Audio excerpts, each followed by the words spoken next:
Comenzamos. En el nombre del Padre, y del Hijo, y del Espíritu Santo. Amén. Señor, abre mis labios. Señor, te confieso todos mis pecados, mis flaquezas y mis fallas, mis muchísimas fallas. Vive con confianza, Dios ha perdonado todos tus pecados, tus flaquezas y tus fallas. Amén. Señor, te confieso todos mis pecados, mis flaquezas y mis fallas, mis muchísimas fallas. Vive con confianza, Dios ha perdonado todos tus pecados, tus flaquezas y tus fallas. Gloria sea al Padre, y al Hijo, y al Espíritu Santo, como era al principio, es ahora y será siempre, por los siglos de los siglos. Amén. Y escuchamos la lectura del Evangelio para este último domingo del año eclesiástico, del litúrgico.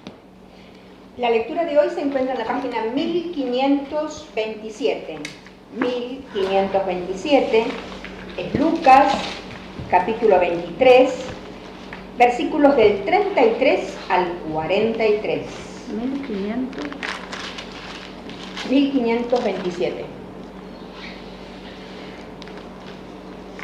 Y dice así: Cuando llegaron al lugar llamado del cráneo, lo crucificaron junto con los malhechores, uno a su derecha y el otro a su izquierda. Jesús decía: Padre, perdónalos, porque no saben lo que hacen.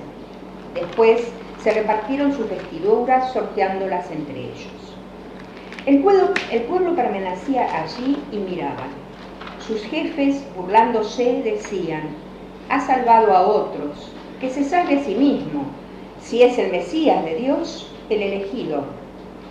También los soldados se burlaban de él y acercándose para ofrecerle vinagre, le decían: si eres el rey de los judíos, sálvate a ti mismo. Sobre su cabeza había una inscripción: este es el rey de los judíos. Uno de los malhechores crucificados lo insultaba diciendo: ¿no eres tú el Mesías? Sálvate a ti mismo y a nosotros. Pero el otro lo increpaba, diciéndole: ¿no tienes temor de Dios, tú que sufres la misma pena que Él? Nosotros la sufrimos justamente porque pagamos nuestras culpas, pero Él no ha hecho nada malo. Y decía: Jesús, acuérdate de mí cuando establecer tu reino. Él le respondió: yo te aseguro que hoy estarás conmigo en el paraíso. Es palabra inspirada por Dios. Te alabamos, Señor. Gracia y paz a ustedes, de Dios nuestro Padre, de su Hijo Jesucristo. Amén. Bueno, estamos en el último domingo del año litúrgico y con una conmemoración, celebración, una fiesta eclesiástica de lo más complicada, porque ni siquiera da para decir controvertida, ¿no? Si uno toma, por ejemplo, nuestro viejo himnario, el viejo himnario luterano con que muchos de nosotros nos hemos criado, y mira, este es del 1964, en este himnario, que es un himnario que es una traducción del viejo Lutheran Hymnal, aquel el azul oscuro en inglés, que es del 50 y pico, no vamos a encontrar la fiesta de Cristo Rey o otras posibilidades. En algunos de los viejos himnarios alemanes vamos a encontrar que se trata de o el último domingo o el domingo de la eternidad, y un domingo donde se recordaba, más bien se recuerda en muchas de las viejas congregaciones de habla alemana, aquellas personas que en el año han fallecido, un día de recordación. Entonces, ¿de dónde viene esto? Porque claro, y aquí uno de nuestros recordados y muy queridos vecinos, Monseñor Leopoldo Poli, el padre Poli para toda esta región, esto es muy localista, ¿no?, lo que estoy diciendo ahora. Padre Poli, padre Poli no tenía grandes filtros para decir lo que pensaba de lo que fuere. En eso era sumamente directo. Y en estas conversaciones con Padre Poli, que uno recuerda con mucho cariño, con unos jarros de café el doble de grandes que los que servimos acá, ahí en Nuestra Señora de la Guardia por la mañana, así una vez hablando, dice: Y si ustedes, ¿por qué tienen esa fiesta fascista también? Y ahí es donde la primera vez que realmente yo me puse hace años de esto, a investigar un poco, porque bueno, aparecía en nuestro leccionario, aparecen las lecturas y uno... Claro, bueno, es una fiesta de ahí, de Pío XI, después de la Primera Guerra aparece Cristo Rey, no existe antes. Sí, en la Iglesia Católica. Sí, es muy reciente, es del siglo pasado, después de la Primera Guerra y, bueno, de grupos. Y, bueno, con esas indicaciones del padre Poli, uno empezó, en aquella época iba a la biblioteca, ¿no? Porque esto de que hoy mira en Internet y saca, claro, uno mira en Internet y saca cualquier cosa, pero bueno, pero hay mucho. Pero antes, bueno, había que hacerse una anotación, una fichita de todas las cosas que iba acumulando, que de lo que leía, hacía las fichitas, cada semana o cada 2 semanas una ida a la biblioteca y, bueno, era distinto.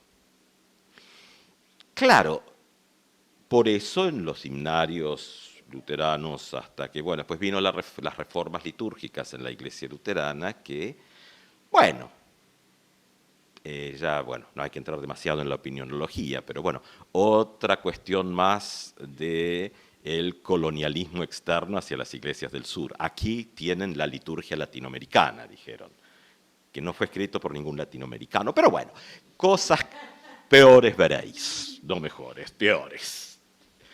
Entonces, con todo el cariño y ímpetu que la gente le ha puesto, pero uno dice, bueno, se va a hacer algo, porque ahora se va a hacer una liturgia latinoamericana, y uno dice, pero había grandes trabajos en la zona, inclusive dentro de la propia iglesia, el pastor Acedo, cosas que el pastor Ingo Yacu, es decir, gente que estaba haciendo cosas, Arturo Blatés, Inke Frosch y todo, y bueno, se busca otra cosa, y bueno, son cosas que pasan.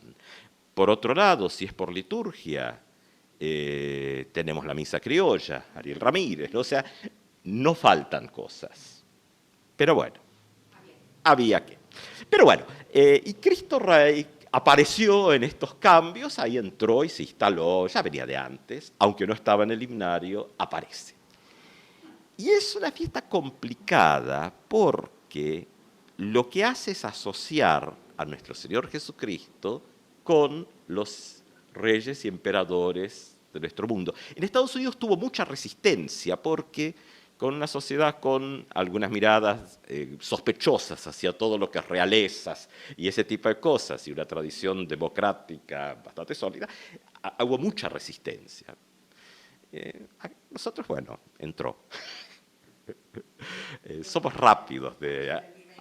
Claro, el virreinato. Seguimos.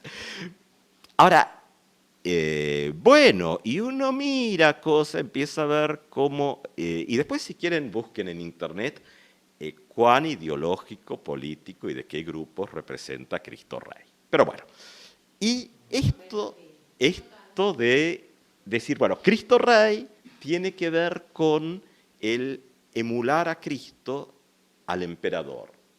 Cosa que sí en el texto bíblico hay elementos, pero cuidado. Yo buscaba una imagen, trato de buscar alguna imagen, entonces uno pone el tema, internet le ofrece cosas, y uno las mira y dice, a ver si encuentro algo con unas flores y unos pajaritos, porque todo lo que me ofrece mejor.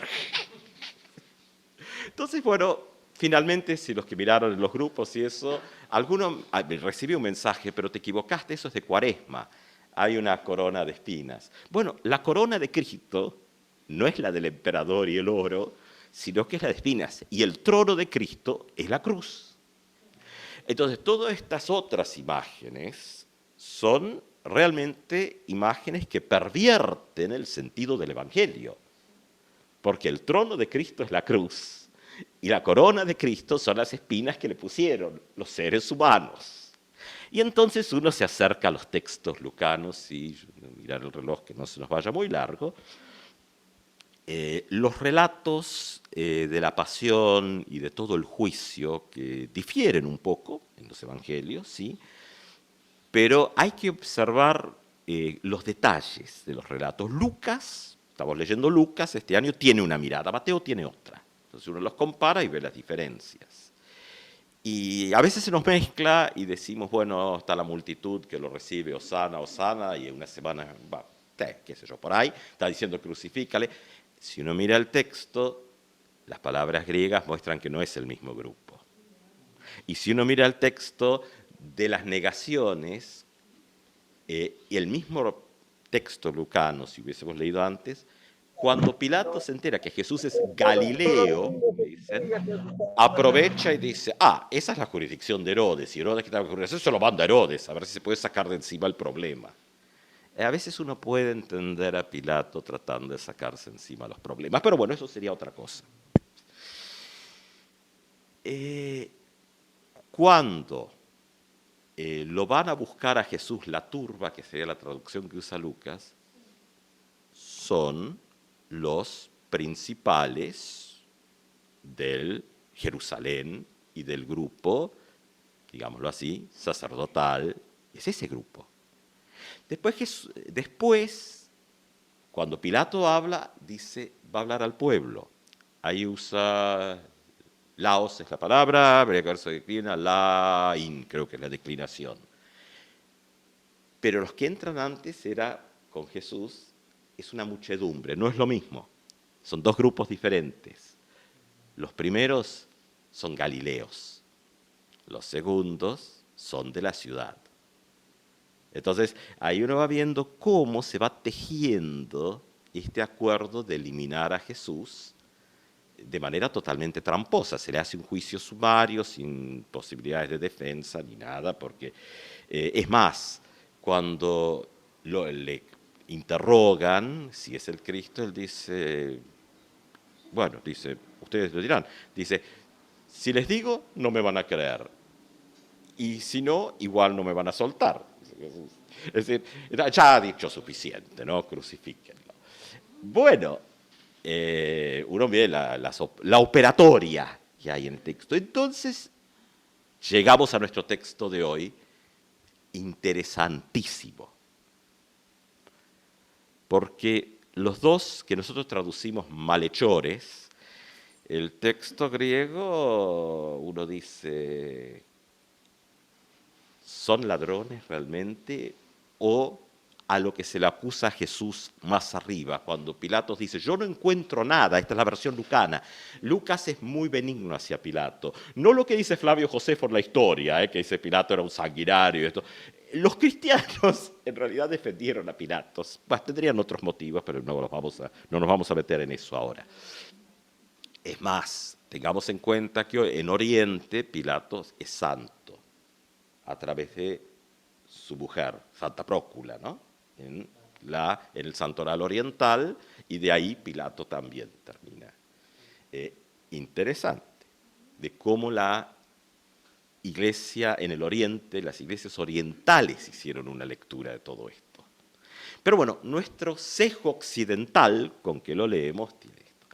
Ahora, uno puede traducir malhechores o puede traducir alborotadores,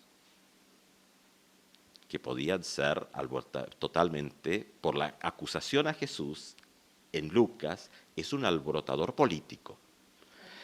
Y entonces más o menos lo que le dicen a Pilato es que si vos no haces algo, entonces vos no sos amigo del César, le dicen. Y Pilato habrá pensado, estos son capaces de ir a sembrar cizaña a Roma, ¿no? Porque en estas cosas uno nunca sabe. Se juegan muchas cosas. Entonces, Jesús es crucificado entre otros alborotadores. Entonces uno dice, bueno, ese es el escenario. O sea, es un juicio sumarísimo político. Pero ahí están los diálogos. Y en los diálogos se reflejan altos temas de la fe y de la teología y todo. Decía una vez Pastor Orloff, y era para pensar, y decía muy, muy fuertemente en un texto y en un sermón muy enojado, que la Iglesia se olvida que Jesús no fue crucificado entre dos velas en un altar, sino entre dos malhechores comunes, dice, en medio de lo común. Es decir, nosotros espiritualizamos esto al punto, bueno, armamos nuestro altar, crucifijo, velita, todo eso, bueno, ahí está. Pero Jesús termina esta parte, por lo menos, en el producto de los entramados políticos, de los intereses, de los grupos, y termina en medio de aquellos otros que, si era o no, inclusive los que hacen estudios del Jesús histórico, navegan por esas aguas. Pero nosotros vamos a quedar más con el Jesús de la fe y de este texto. Hay himnos bellísimos en el himnario. Yo pensaba en la semana, para los que conocen el viejo himnario, ya que vamos a cantar un himno, no ese, hay una fuente sin igual, un himno bellísimo, que a mí me sigue encantando, pero la letra que tiene va al revés del texto, porque una estrofa, a ver, Norberto, el malhechor se convirtió, muriendo en una cruz, al ver la fuente que lavó sus culpas por Jesús, ¿no? Pero no es lo que dice el texto. ¿En dónde se convierte? El texto no lo dice. No hay confesión. No, bueno, sí, dice, somos culpables de esto, nos merecemos esto, pero no hay una, entre comillas, conversión en el sentido. Lo único que hay es, Jesús, acuérdate de mí cuando vengas en tu reino. Paraíso, dice esto, y paraíso en el uso antiguo no es lo que nosotros hemos construido del cielo, es jardín. Entonces, posiblemente hay reminiscencias del texto de viejas concepciones del jardín, del paraíso de Dios que se le den y estas cosas. Sí, hay un himno de Zinzendorf, del conde von Zinzendorf, del viejo pietismo luterano, y es su Geforano, que termina diciendo, ábrenos al fin del cielo el jardín, muy espiritualizado, pero la idea de paraíso era mucho más, y en estos grupos, de tener una, digamos, entre comillas, sociedad de bienestar de la gente, no mucho más que eso. Acuérdate de mí, o sea, está hablando en ese código. Y Jesús responde, cuando vengas en tu reino, a establecer tu reino, buena traducción, y él respondió, yo te aseguro que hoy estarás conmigo en el paraíso, que nosotros espiritualizamos, pero que el texto habla del jardín. ¿Qué significa de última? Es una buena pregunta porque el texto siempre genera cosas nuevas. Pero finalmente el personaje ni hizo cursos de bautismo, no hizo cursos de confirmación, no fue a la iglesia, no hizo... y finalmente lo único que le pide a Jesús es que se acuerde de él. ¿Y qué responde Jesús? Que sí. Entonces hay un núcleo profundo de la fe en este texto. Es un texto despejado de todo lo que nosotros amontonamos. Y queda directamente ese vínculo con Jesucristo. Acuérdate de mí, y Jesús responde, sí. Uno diría, bueno, probablemente esto desarma toda una noción de las necesidades, de los méritos, de las cosas por hacer y todo, y simplemente, entre comillas, ponerse en esa situación ante Jesús. Así termina, en realidad, con estas lecturas, podrían ser otras, el año eclesiástico. Y es también un poco el balance del año. Todo lo que hemos recorrido, casi que se puede decir que se resume en esto. Sí. Que se resume en esta sencillez.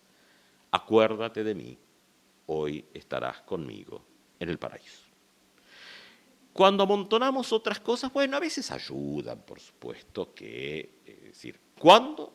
Siempre y cuando cumplen su función, porque el problema a veces es que aquello que es bueno en algún momento, después, con el tiempo, se desgasta y se convierte en una carga. Eso, o sea, lo de los fariseos, pobrecitos los fariseos también, que siempre cobran, feo, pero todo el legalismo de los fariseos, sus orígenes, era justamente para cuidar.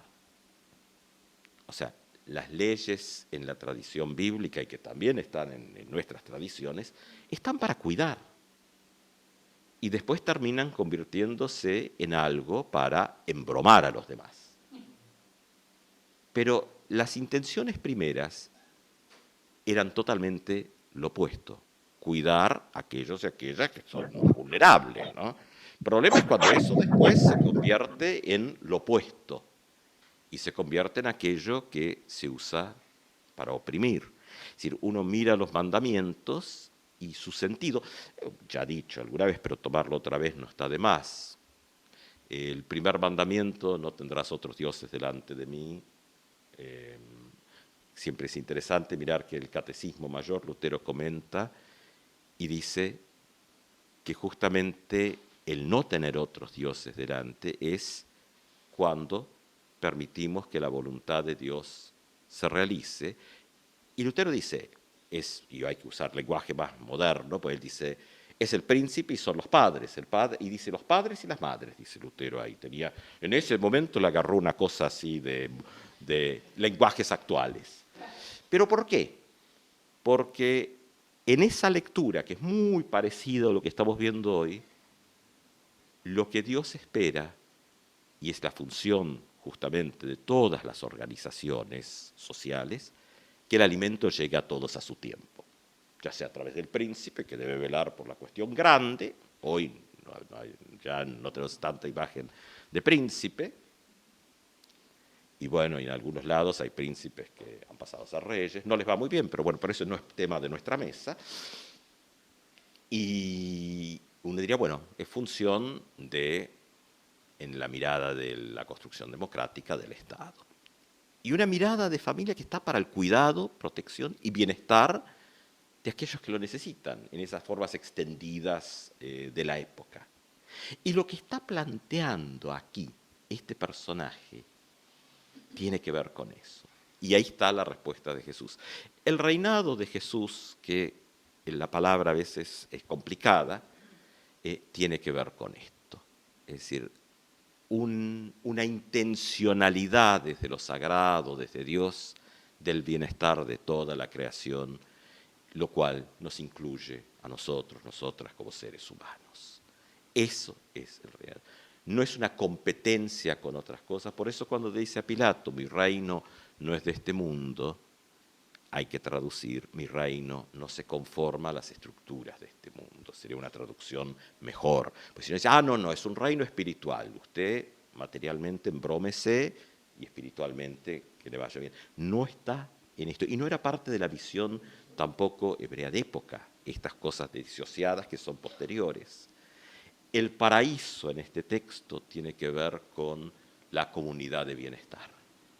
Y esa comunidad de bienestar no sabemos a qué se refiere Jesús, si es que esa comunidad continúa, que era muy de pensamiento de época también, en los que siguen, o si se está ahí presente. Bueno, eso no está dicho en el texto, pero ahí está este camino de reinado de Dios, que no es acomodarse a lo que quieren unos en contra de otros y de otras. Mirando esta fiesta controvertida, con todo lo que trae, también es una buena oportunidad para desde ese lugar volver a estos textos y decir, bueno, nuestro balance del año es finalmente que nos ponemos en manos de Jesús y está la promesa de que ahí junto con Él estaremos. Que así sea. Amén.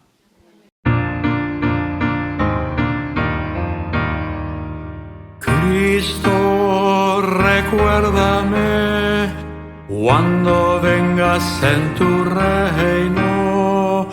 Cristo, recuérdame cuando vengas en tu reino. Cristo, recuérdame cuando vengas en tu reino. Cristo, recuérdame cuando vengas en tu reino.